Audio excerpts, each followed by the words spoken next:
Hey guys, so I wanted to do a quick little comparison of the ZTE Axon 7 with some of its competitors here in the Android space. So we're going to compare with the 3T, we're going to compare with Moto Z Play, and also the P9 from Huawei, because they're all very beautiful phones and about the same kind of price now. Maybe the P9 is the most expensive, but we're just going to see how they compare in terms of the performance. So let's just start them up here and let's go.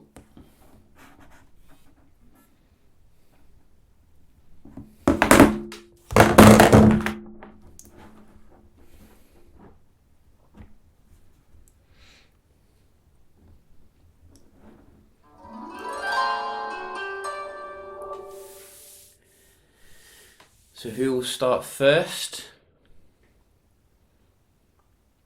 So Huawei started first here, which is nice. And then I think OnePlus 3T, and then Axon 7. And then the Z Play, which is a little bit slower, unfortunately, but nevertheless, very impressive stuff from Huawei there. So we're just going to have a look then at the performance of these boys. Let's just start with a speed test by Ookla. We're just going to see how they do compare.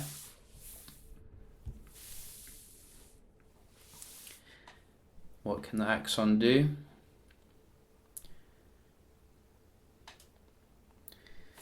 And we are definitely on the right Wi-Fi. So I think this is very similar to last time I did the speed test. Very poor on the Axon. I'm just going to give it another go here because usually you would expect a little bit better there, but maybe not. Maybe I'm just getting throttled or something. It is a very popular time at the moment, so the good news is if it's being throttled on that one, usually it will be throttled on the others as well.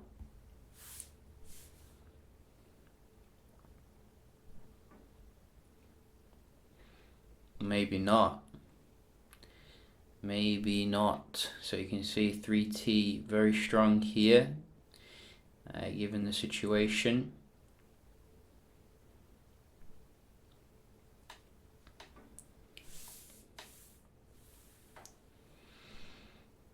And the Z Play, step up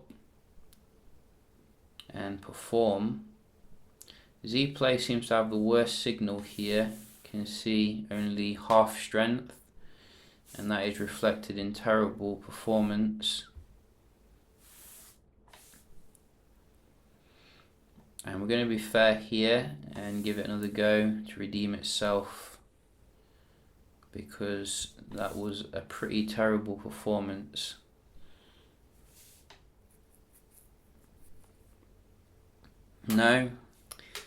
No, you just can't manage it, you just can't manage it tonight. It's just had enough. It's packed up shot.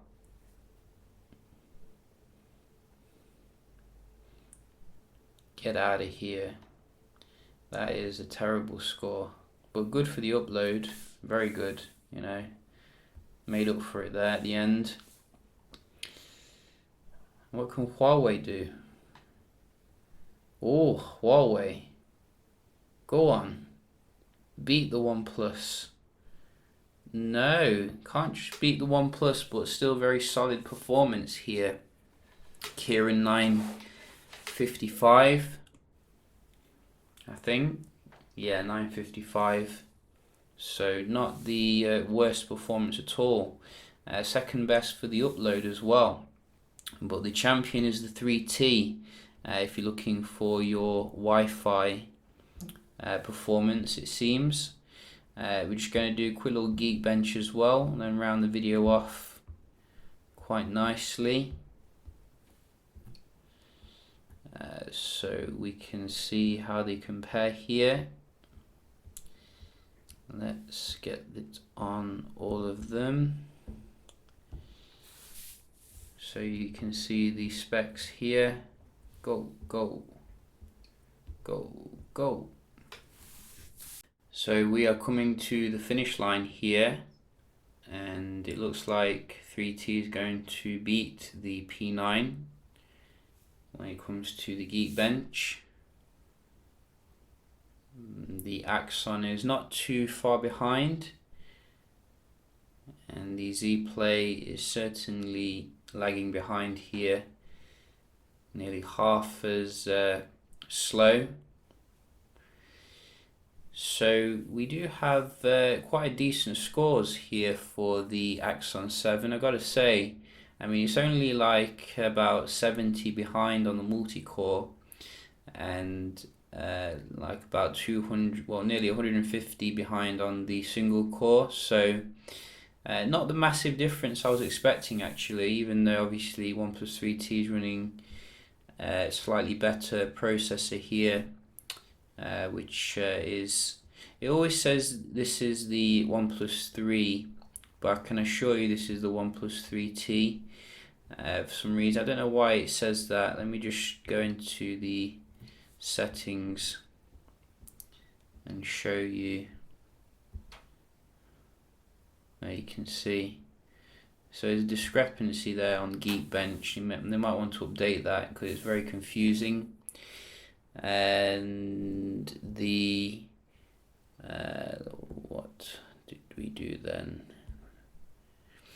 So P9, look at the P9, just blowing everyone out of the water when it comes to the multi-core. That is fantastic. I don't know why it's so good. I think we've got the performance mode, so that could be improving things. So, but the single core does lag behind a little bit, but is better still than the Axon 7, which is very interesting. Kirin 955. You can see how good Kirin is actually becoming now when it comes to the processors.